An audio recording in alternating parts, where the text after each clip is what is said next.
Selamat pagi. Dengan Fauzi di sini kita akan kupas market dan berita-berita yang mendukung dari pergerakan market tersebut ya. Kita akan mulai dulu dari negeri Paman Sam, Amerika Serikat. Terpantau untuk dolar indeks sekarang di level 80,21. Beberapa data yang perlu dicermati. Pertama adalah unemployment rate, tingkat pengangguran prosentasenya yang turun menjadi 6,1%. Ini dipandang positif ya, penganggurannya turun, berarti bagus untuk tenaga kerja, posisi pekerjaan yang ada di Amerika Serikat.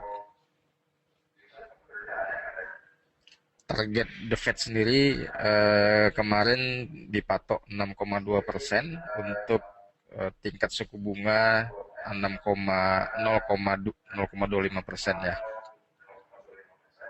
Nah, apakah nanti 6,1% ini akan merubah stigma dan opini dari The Fed untuk tidak menaikkan suku bunganya dikarenakan suku bunga yang bagus? Namun kami kira apa yang dikonsep oleh Bernanke beberapa periode waktu yang lalu, di mana menargetkan tingkat pengangguran yang harus di level 6,2%, kami kira ini kedepannya untuk dolar skornya adalah positif.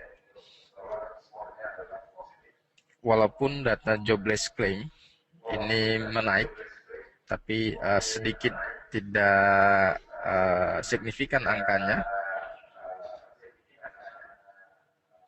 Kita tahu bahwa jobless claim ini adalah orang-orang yang tidak bekerja lagi dari pekerjaan sebelumnya, yang mendapatkan jaminan sosial dana asuransi dari pemerintah sebesar 50% dari penghasilan pokoknya. Kemudian sektor jasa juga sedikit melambat. Kami kira ini masih ada kaitan dengan baru saja ulang tahun negara Amerika Serikat, kemerdekaan Amerika di tanggal 4 Juli kemarin, Independence Day ya. Dari sisi teknikal tampak jelas pelemahan dolar indeks sampai di level 79,71 hanya terbatas level koreksi dari kemungkinan tren naiknya untuk jangka panjang. Oleh karena itu, strategi untuk middle term dan long term kami merekomendasikan untuk posisi hold dolar dengan melakukan posisi buy dolar. Baik, ini untuk teknikal. Pak Dwi ada komentar?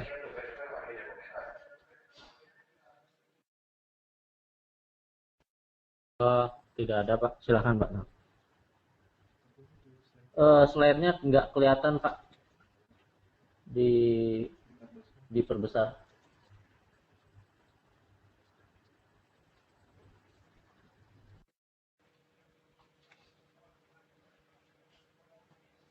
Sekarang terlihat. Sudah jelas, Pak? Sudah. Oke.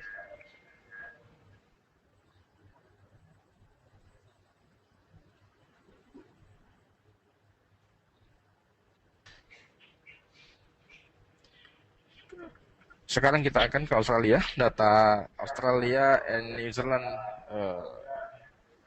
Bank yang melaporkan data tingkat pekerjaan yang diiklankan kemarin angkanya positif. Terpantau beberapa perusahaan dan jenis bisnis di Australia dan New Zealand ini membutuhkan banyak pekerjaan. Teman-teman yang ingin bekerja di Australia, saya kira udah bisa coba-coba testing lamar di sana ini. 4,3% cukup signifikan angka pekerjaan yang terbuka, lowongan yang tersedia di Australia. Cukup fantastis ini angkanya, dari negatif ke positif ya. Namun apa yang terjadi dengan mata uang Aussie terhadap US dollar ini tentu didasari dari adanya supply and demand dari eksportir dan importir,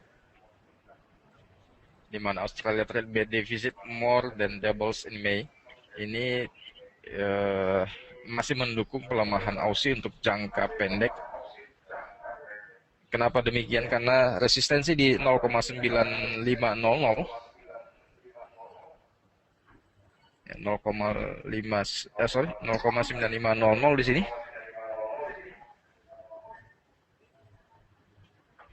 tidak dilewatinya, sehingga formasi pola W ini masih menjadi prematur. Ditambah range area untuk technical trading kita minggu ini dengan kisaran level rentang harga 0,9450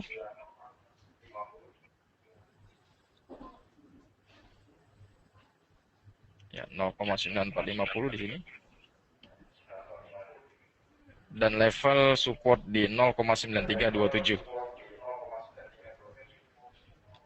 Sekali lagi, untuk rentang level range trading skenario kita pekan ini, resistensi di 0,9450 dan support strong di 0,9327. Rekomendasi kita untuk Australian dollar posisinya adalah short selling.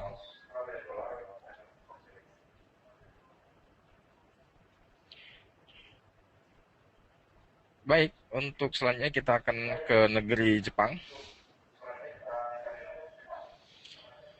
Belum ada data lain yang mendukung perubahan untuk skenario trading flat USDN. Dari perjalanan 2 pekan terakhir, 102.25 dan 101.25 untuk rentang range area 100 poin USDN masih terjaga dengan baik. Kami kira masuk semester kedua bulan Juli ini, apakah ada kebijakan dari pemerintah untuk mendukung eksportir kembali memacu jualan dagangannya di pasaran internasional. Tentu itu akan menyebabkan pelemahan yen dengan uji level yang harus dia lewati di 102.25 sebagai pelemahan yen lebih lanjut untuk jangka menengah. Untuk strategi kami kira dari tekanan bar masih memanfaatkan range area high dan low 102.25 dan 101.25.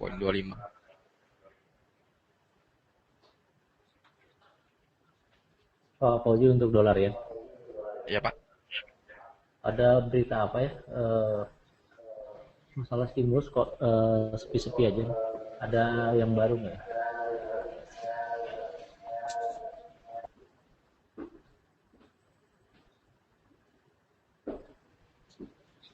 Ya saya kira masih masalah pajak Pak Dewi ya. Pajak yang akan dinaikkan ini masih menjadi perdebatan. Namun Shinzo Abe masih dalam dua dilema, memutuskan menekan palu ya, tekuk palu untuk berapa penetapan kenaikan pajak yang harus ditetapkan. Saya kira fokus kita nanti akan harus lebih tertuju kepada kebijakan pajak ini, karena akan mempengaruhi tarif ekspor dan impor yang akan mempengaruhi dari supply and demand mata uang yen terhadap dolar. Saya kira itu Pak Dwi. Sementara kalau saya lihat secara teknikal masih aman dalam transaksi range. Iya benar. 2.25 dengan 101.25 itu masih cukup kuat mengunci pergerakan harga berada di tengah-tengah harga manfaat yang cukup besar untuk kita transaksi dolar yen platform.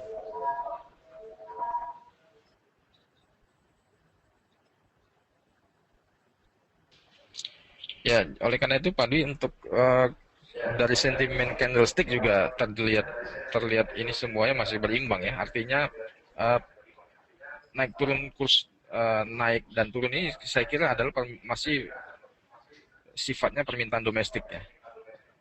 di mana tentu ini masih berkaitan dengan lalu lintas traffic pariwisata dan wisatawan datang dari mancanegara atau domestik dari Jepang sendiri yang masih uh, menggunakan mata uang dolar ataupun menjual mata uang selain yen di Jepang ini yang menyebabkan flat untuk permintaan mata uang yen. Sedangkan dari sisi eksportir dan importir, saya kira ini masih belum ada penimbunan atau pembelian mata uang dolar lebih banyak ke depannya untuk antisipasi pelemahan yen.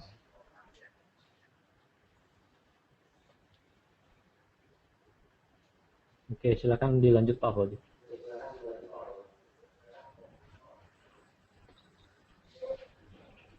Oke, kita akan ke benua Eropa.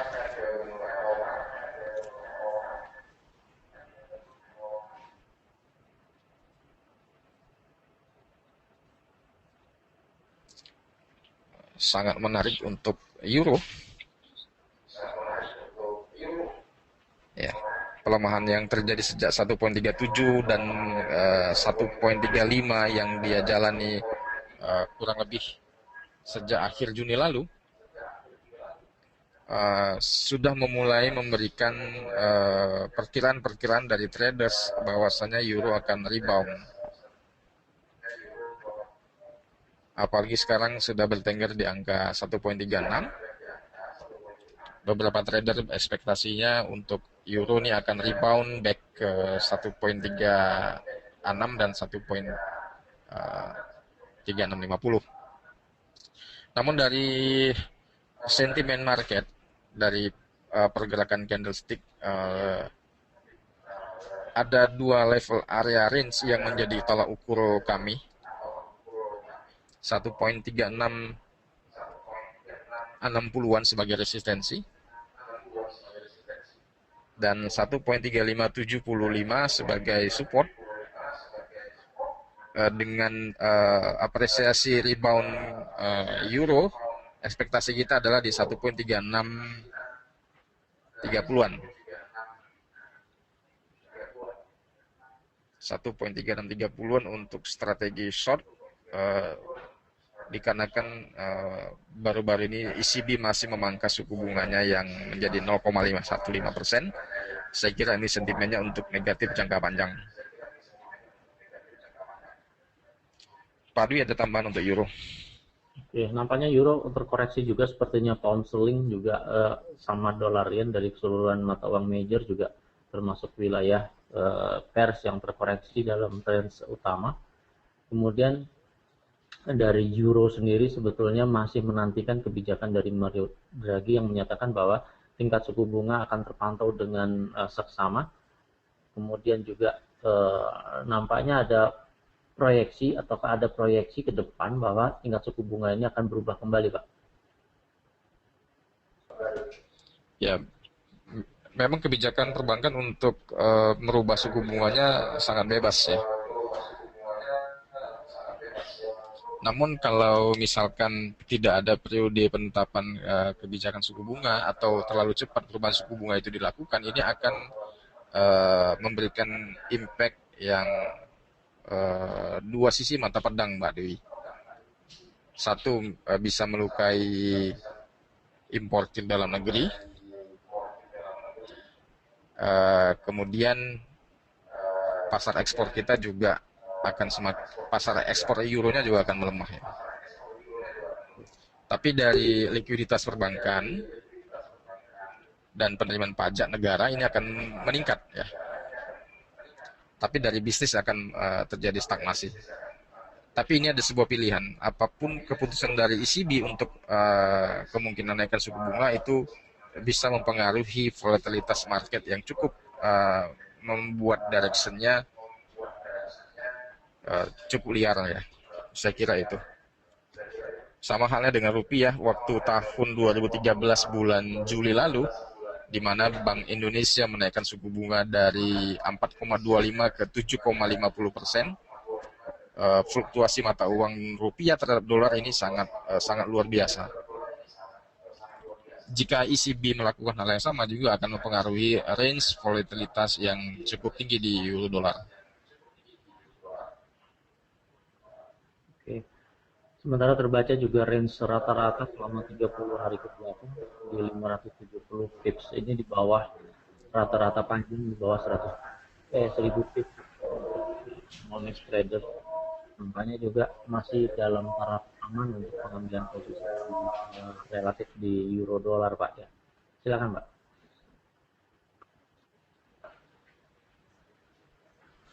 Oke, kita akan ke pound sterling, juga masih menarik.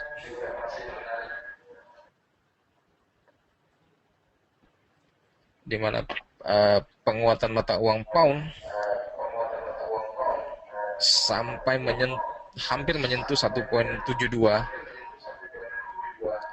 Ini sudah memberikan sebuah angin segar kepada traders yang ingin melakukan short, dikarenakan ada sudut pandang terlalu penguatan yang cukup signifikan selama 1 tahun terakhir ya. Namun apresiasi dari mata uang dolar ini, pound sterling terhadap US dollar ini pada dasarnya dipengaruhi dari signal-signal Bank of England yang akan menaikkan tingkat suku bunga acuan. Kemudian pengangguran yang juga turun. Ini sangat bagus sekali ya. Namun tekanan positif terhadap pound sterling terhadap US dollar, saya kira ini faktor kajiannya cukup kompleks ya,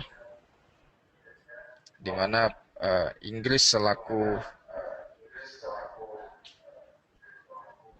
panutan sisi dari perbankan dan finansial internasional tentu akan masih mendapat respect dari apapun kebijakan dari McCartney.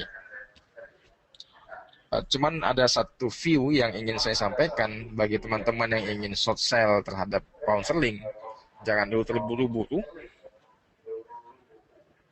karena dua area ini memang sudah dia capai, 1.6737 dan 1.7171 ini adalah area yang sudah dia capai sebesar range area sebelumnya yang masih flat kemarin di 6320-an. Ini rentang areanya sama. Saya kira untuk skenario bijak sana untuk sell-nya adalah di level 261,8%. Ini adalah range area weekly yang saya buat. Harusnya ini materi sudah saya jelaskan hari Jumat atau Selasa lalu, cuman karena ada gangguan masalah jaringan, ini baru saya jelaskan. Cukup menjadi sebuah bahan kita untuk menyiapkan amunisi.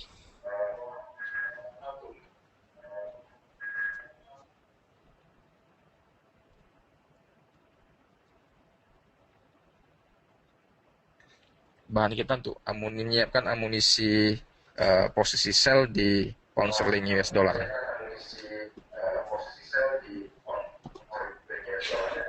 Pak Adi ada komentar Pak untuk analisa teknikal ini, kemudian dari analisa fundamental yang saya sampaikan. Oke, nampaknya di pound sterling ini secara fundamental masih terlihat cukup bagus meskipun teknikal sedikit melambat. Jadi kalau saya mengambil posisi di sini juga harus hati-hati untuk pengambilan posisi sell di level sekarang. Karena fundamental juga masih membantu, kemungkinan juga ini terpengaruh dari penguatan atau pelemahan dari dolar yang hingga saat ini masih fokus terhadap kebijakan terhadap FOMC minute yang akan dilaksanakan minggu ini, Pak.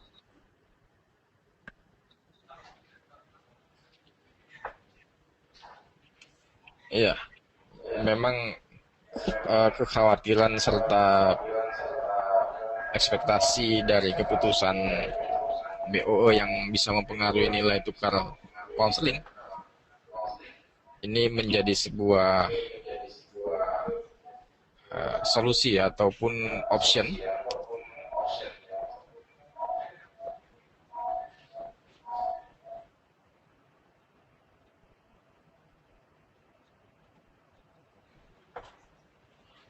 untuk jaga-jaga strategi skenario trading di pound sterling. Baik, kita akan coba langsung ke emas.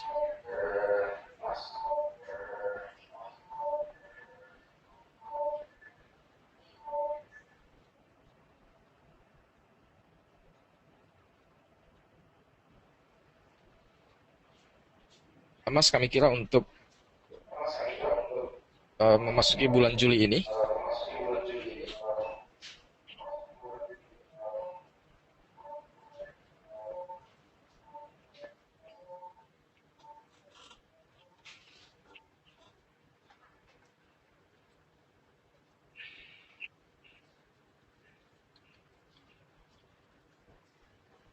ya berada di kisaran 1330, kemudian flat sampai hari ini tertahan di area 1310. Masih ingat barangkali teman-teman ada variabel yang kita jadikan sebagai area short covering ya, sebesar 30 sampai 39 US dollar. Oleh karena itu untuk skenario buyback kita di emas sesuai dengan sentimen market di bulan Juli sampai September, skenario terbaik kita untuk di emas adalah di 1297 atau di 1300. Mengingat untuk tren daily-nya ini masih dalam teritori 50%, range area untuk di emas sendiri ya. Kemudian range areanya masih di level area 1330-an dan 1308.50.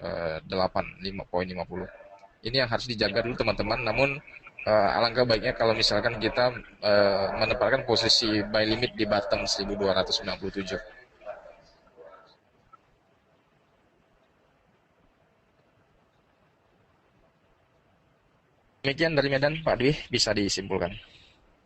Oke, sebelum diakhiri Pak, ada pertanyaan ini. Sekilas saja Pak, mengenai rupiah ini menjelang pemilu atau sesudah pemilu, prediksinya seperti apa?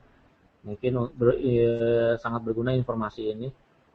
Marketing mungkin kalau ditanya para nasabah, calon nasabah dapat menjawab dengan betul Pak. Silakan Pak.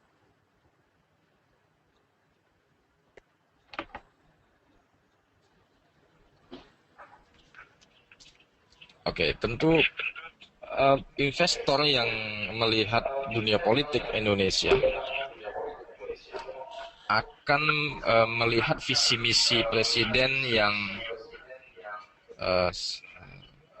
berpihak kepada kebijakan investasi asing ya. Sehingga jika dominasi suara publik terhadap capres dan wapres yang mendukung kebijakan investor asing, tentu ini akan menyebabkan rupiah menguat. Cuma lagi khawatirnya teman-teman masih ingat dengan kebijakan dari IMF di tahun 98 kepada Indonesia. Pada saat Indonesia bau swasembada dan swasembada teknologi, di mana PT Dirgantara Indonesia yang mewakili Indonesia dari sisi teknologi sudah bisa membuat pesawat terbang. Seingat saya waktu itu sebelum ada proyek CN 2350, Indonesia harus membatalkan kontrak pembuatan pesawat pada saat itu. Nah, kenapa demikian? Karena kita masih terikat kontrak dengan pembelian pesawat dari Amerika Serikat. Dikhawatirkan investor asing tidak bisa lagi memasuki pasar Indonesia dikarenakan adanya independensi dan kemandirian Indonesia. Baik teman-teman, coba perhatikan di monitor bahwasanya IMF mensinyalkan pemangkasan proyeksi GDP global. Intinya dari ini semua eh, ada kalimat di sini yang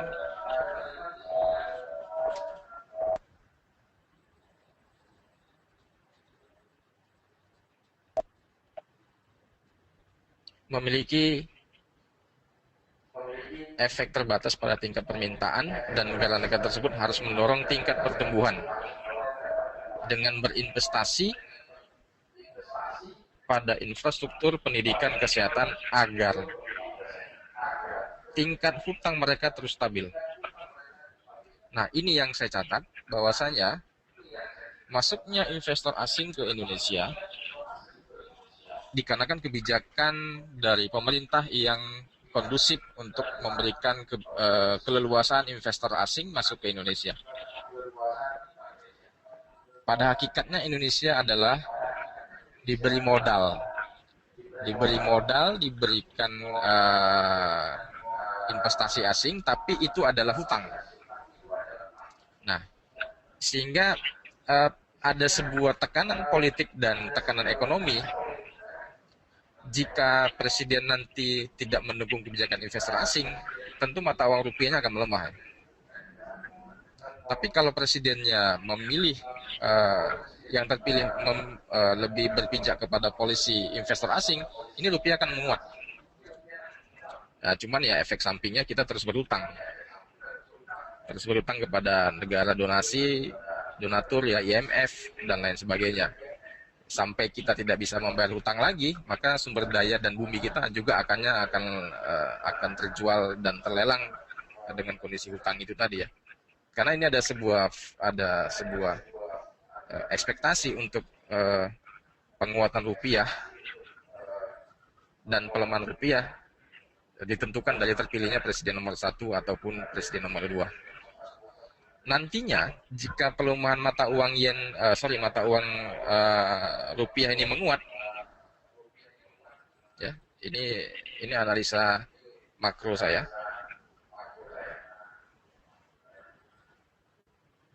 Ya, jika mata uang rupiah menguat, ini tentu masyarakat happy ya. Masyarakat happy, senang. APBN kita tidak tertekan. Dan nanti efek dari indeks harga saham Indonesia akan menguat. Nah, ini akan dipandang sebagai barometer kebijakan ekonomi yang sangat didukung oleh pemerintah yang mendukung kebijakan investor asing. Nantinya ini akan menjadi pujian dari asing kepada Indonesia, bahwa Indonesia sangat welcome terhadap investor asing. Tapi sekali lagi pada hakikatnya saya ingin sampaikan bahwasanya investasi asing akan menyebabkan tingkat hutang kita akan terus stabil dan terus terjaga. Ya, itu Pak Dwi sudut pandang saya. Tapi kalau nanti kebijakan pemerintah ataupun presiden yang terpilih tidak mendukung kebijakan investor asing, rupiah kita akan melemah. Kemungkinan bisa di atas 12.500. Pada level ini pada kondisi yang terbalik ini, kontrarian ini,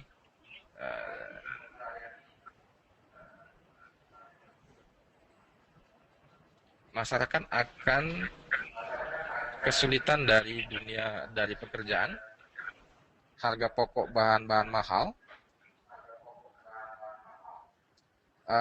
dan itu harus ditopang dengan ketahanan nasional ya, dari ketahanan pangan, ketahanan ekonomi, ketahanan pertahanan dan lain sebagainya. Nah, ini yang akan menjadi sebuah tantangan berat presiden di masa yang akan datang. Siapapun yang terpilih, apakah nomor 1 dan nomor 2, saya kira ini yang akan kita hadapi bersama. Saya kira Indonesia harus lebih baik dalam menyikapi situasi ekonomi mendatang. Jujur, kalau kita memang di negara kita sumber daya alam yang berlimpah, kita harus bisa memanfaatkannya lebih baik lagi. Saya kira itu aja. Itu sudut pandang saya, Pak Dewi. Oke, terima kasih Pak Fauzi. Sementara masalah rupiah ini nampaknya terus menguat, sekarang ke level 11.700-an.